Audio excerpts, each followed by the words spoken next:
Hi, how are you doing today? It's a pleasure and an honor to speak with you. Oh, you're sweet. Thank you. I'm doing pretty good.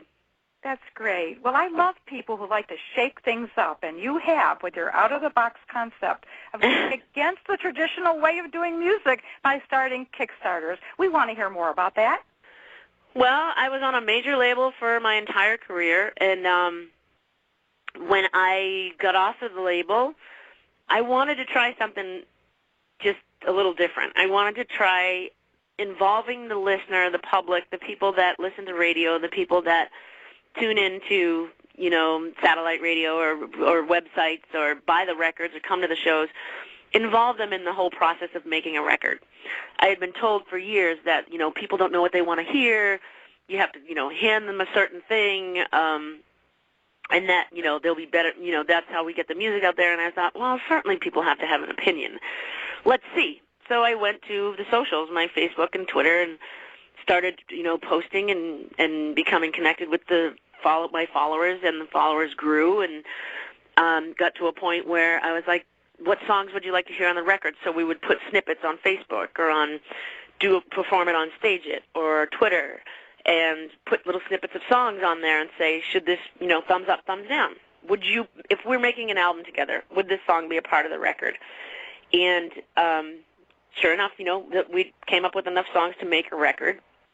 And so we ended up going into the studio. Well, studio takes a lot if you're dealing with the union musicians and, albums that sell beyond a certain point. There's certain fees and wages and rentals and just crazy amount of money. And that wasn't in my operating budget.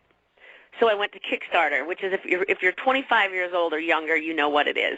Yep. Do you know what I mean? If you make your life online, you know what it is. But a great deal of our Kickstarter campaign was spent educating people on what it was. Absolutely. They're like, are you just asking for money? And it's like, no, actually it's like having a garage sale. You buy a different tier, and at each tier you get a different thing.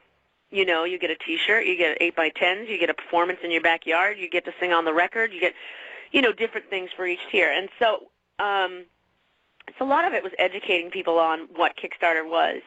And then we had that funded, and then it came time to pick out the single, and I was like, well, turn it back over to the people. But we had to name the album. People chose the name of the album.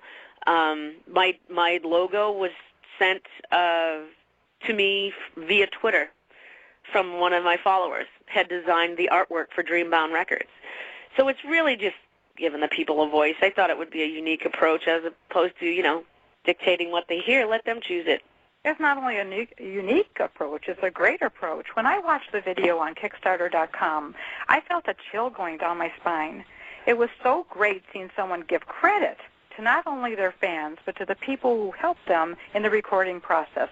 I admire you for involving all who have helped you to grow. Well, thank you. It's a lot. Sometimes you run into people that feel like they're entitled, and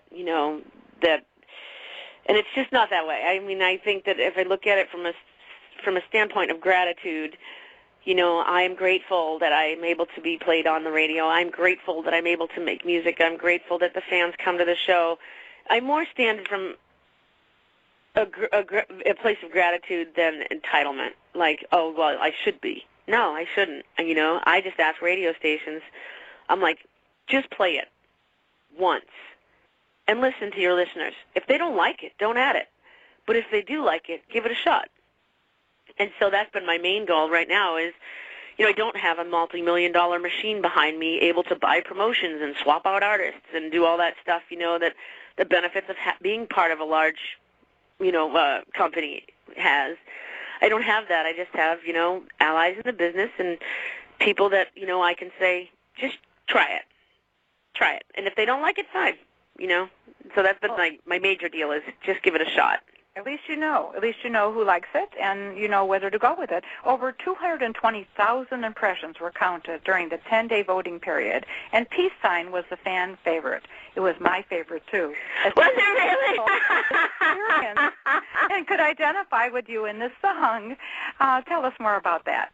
It was a toss-up between two songs that we do live, and I kind of knew that Peace Sign was in the running because the T-shirt, the first weekend we brought the T-shirt out, it bumped the Give a Damn's Busted T-shirt off the #1 selling spot.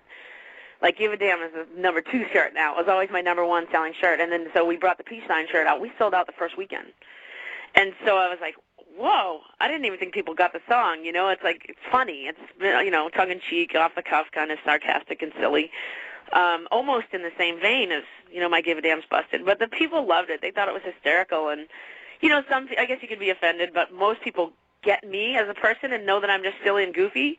So when they hear the song, they get it. Definitely. Well, let's cut to the chase. You need money for Kickstarters. Tell our listeners how the money raised through Kickstarters will be used. We don't have a lot of time here. Oh, well, we're done. Get in touch with you. Yeah, the Kickstarter thing is done. It's completed. The album is done. Now we're just ready to launch the single. So that money goes for a lot of things. It goes for packaging. It goes for photo shoots, recording of the album, paying artists, editors, engineers, musicians, cartage companies that deliver all the gear. I mean, it's pretty widespread. Plus, Kickstarter gets a percentage and Amazon gets a percentage because you have to set up an Amazon account. Sure. So everybody gets their take on it. Everybody wants their money. But it's done. And now we're just launching the new single. How could people reach you? Facebook. I mean, I read my Facebook posts. It takes time, and sometimes things require a response, and sometimes they don't. But you know, I have JoDeeMessina.com. I've got the fan club there that's watched really close. Twitter. I read my tweets. Well, thank you, Jo Dee. This is Dr. Joyce chatting with Jo Dee Messina on ImageMaker Media. Thank you, Jo Dee. Sure, absolutely. Thanks for having me on. My pleasure. We'll talk to you soon. Thank you. All right, bye.